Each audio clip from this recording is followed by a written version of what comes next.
the crowd in Japan is very different. Also, it's more like a tennis match. I feel they're like observing, like they watch, and then they see something like when we have like the little whatever break spot, they'll clap, they'll make noise. So it's a very different interaction with them. Very different, right? You can even hear in the beginning, you can hear like yourself breathing. It's like very weird.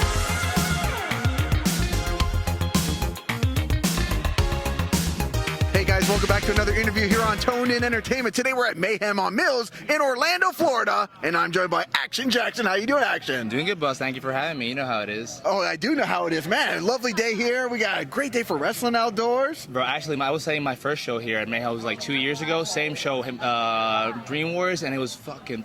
It was Go pouring. for it, bro. My bad. It was like it was raining. I was like, so today's just like the opposite. So I'm like, hopefully I can redeem myself from that show. That was just like slippery and just like a bunch of stuff happening. So. But happy to be here. What goes into the strategy? I mean, obviously today we got a beautiful day for wrestling, but when it pours down rain in the ring, it's got to be a little bit tough, right? You gotta like watch your footing, your balance, but at the end of the day, you just want to win. So same strategy, just a little bit more careful you don't bust your ACLs. You know, that's the only thing you can hope for sometimes. I was gonna say the last thing you want to do is leave here with an injury over something just freakish like that. Yeah, and you know you love wrestling, so you just want to keep doing it and not just bust your ligaments. Just keep going. So now, as soon as we started this interview, you touched the mustache. Yes, sir. Okay, how does one? I could never do that if I tried.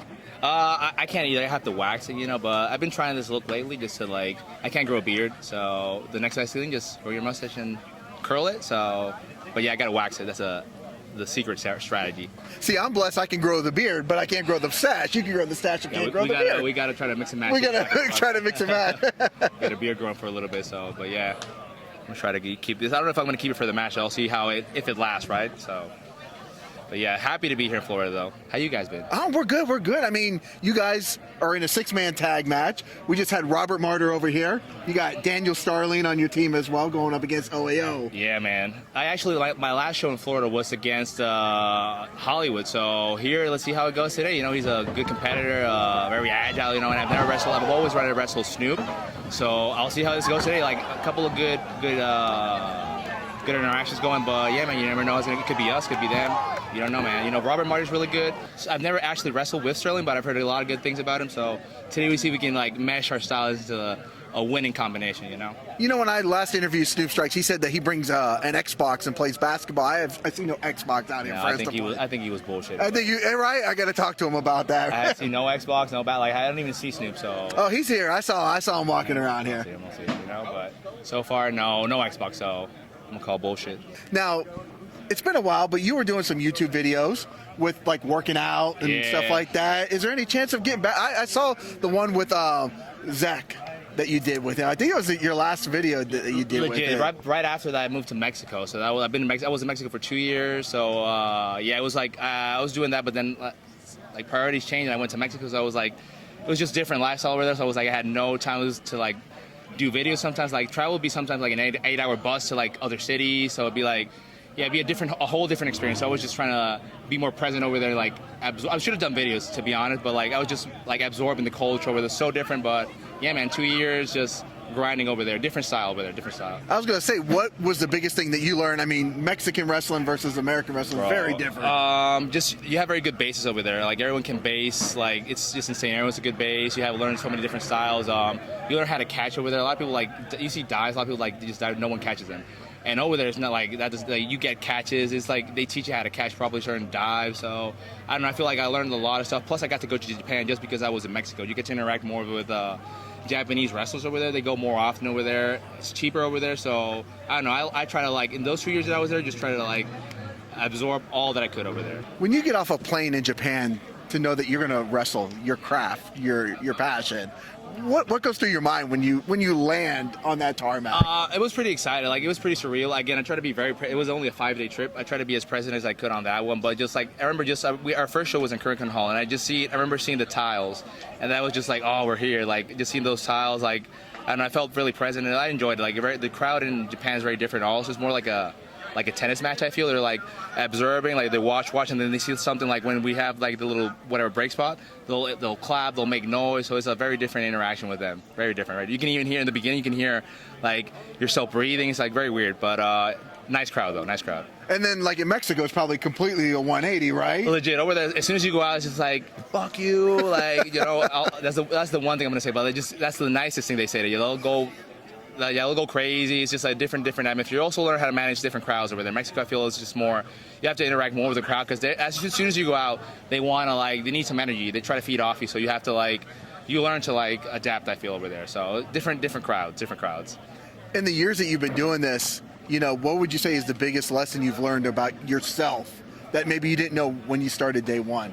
Damn, bro. I think maybe the journey. I didn't expect it was gonna be because I didn't expect to from being in Florida to go to Mexico and then I didn't expect that was to be the rest to be in Japan, then be in Puerto Rico for a couple of 6 months and wrestle over there.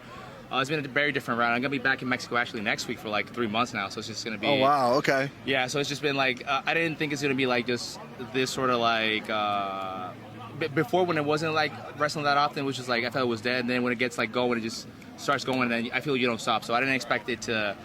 When it started going fast, it was gonna go this fast. So, but yeah, again, blessed at getting these opportunities and just try to keep grinding, bro. Just keep grinding as much as I can. That's cool. How do you plan out a tour in Mexico? I normally don't for this one. I was there for 2 years. I was gonna be there for a couple of months, but I just decided to stay. It was a little bit cheaper over there, so I could I was working more often. You can make your buck last longer, exactly. Right? Okay. But this after being there for those 2 years, now you know where to you already have the contacts. I know what promotions to contact or where to go. I know where to stay, where it's cheaper, so it's a little bit easier. The first time you're like a deer in headlights, you're trying to absorb the culture. How do I even interact with how to negotiate with promoters? It's very different over there versus here. So now I already know what to expect. So it's a little bit easier to just plan the spots where I want to go, and hopefully get to go to Japan again. But I had to get that. I gotta go to Mexico again. So you know how it is. Just grind, bro. Now, I mean, obviously, I've heard stories about promoters here in the United States not always being on the up and up. But I feel like it might be a little bit easier to deal with. Did you ever have any issues over in Mexico dealing with anything? Yeah, over there it's different, bro. I've been over there. There was a couple of shows I didn't get paid. Some I got underpaid. Stuff and stuff you don't know how to deal with. Because it's very different how you manage stuff over there versus here. Here maybe you'll post, oh, this dude didn't pay me, or you'll give him a stern talking. But over there it's just it's different. It's the Wild West sometimes. So sometimes you just got to take the L, and then sometimes you learn okay, I lost, but I won't go to that promotion again. So. It just depends, At least, again, over there I had problems with promoters, but I feel I learned from those experiences, and it's not going to happen a second time, That's the thing. We got to learn from our mistakes and learn from... Yes, sir. Yeah, because I feel going over in Mexico, you got to be bro, on your step toes. on the wrong foot, toes. right? Yeah, you get there's so much can happen over there. The legal system's not the best. So you gotta, and being a foreigner, people also try to take advantage of that. So you have to be just on your toes. You learn a little bit to be more, a little bit more streetwise, I guess. So. Yeah, man, I don't know. It's a different sort of lifestyle, but it helps you out in the long run, I feel, Now, you've wrestled here in the States, you've wrestled in Japan, you've wrestled in Mexico. Yes, sir. So I do want to ask you, there's got to be something the wildest, craziest, most bizarro thing that's happened to you during a show. What would that be? Something that just wasn't expected. I'm thinking. A couple of things happened. I mean, I've known guys that trip over their shoelaces. I've had fans fondle. Bro, there's this clip of mine that went viral. I was in Arena Coliseo in Mexico. That's there's Arena Mexico, which is the biggest one, and they have a smaller arena, but it's still affiliated to them, which is Arena Coliseo. And I had this dive that I do where I hit the buckle and I do a backflip off it. And when I was there, that ring was a tad bit, maybe an inch shorter, a little bit lower than the normal ring. And I didn't even check. Normally I check the ring beforehand, I see what I can do, whatever. But that time I didn't even check it, So because it was rushed. And then I remember I went to do my spot. I was wrestling Lince Dorado, so it was a bigger match for me. And I went to do my backflip spot, and I just missed the buckle completely. If it's a buckle, just whoop. And you can see the clip. I go like a fish in water, bob out. And I thought I was gonna if you see for me it was so fast I didn't really see the impact of the situation until I saw the video where it looks like I broke my neck. Nothing happened to me, no concussion, no, my neck was fine. I was wrestling the next day, but it just looks like I died. It looks like they took me off on a stretcher. It was more the embarrassment for me that I fell and slipped, versus the fall. But bro, that was not I thought that was gonna be a big match for me, a coming out party in that sense, and it was not the case. It was the opposite. It was then that clip went viral. I was like, fuck, bro, terrible situation. But again, you learn from it. Now I know to test the ring every single time that I can, Well, I know the show's getting ready to start. You are in the first match, so I have to be respectful of Yes, your sir. time. Thank you. Action Jackson, where can people look you up at? You can get me Instagram and Twitter at @theactionman_, both of them. All right, guys, if you like interviews like this with Action Jackson here at Mayhem on Mills, make sure you subscribe here to Tone In Entertainment for future videos. Subscribe to the channel. Do it. Go now. Do it now.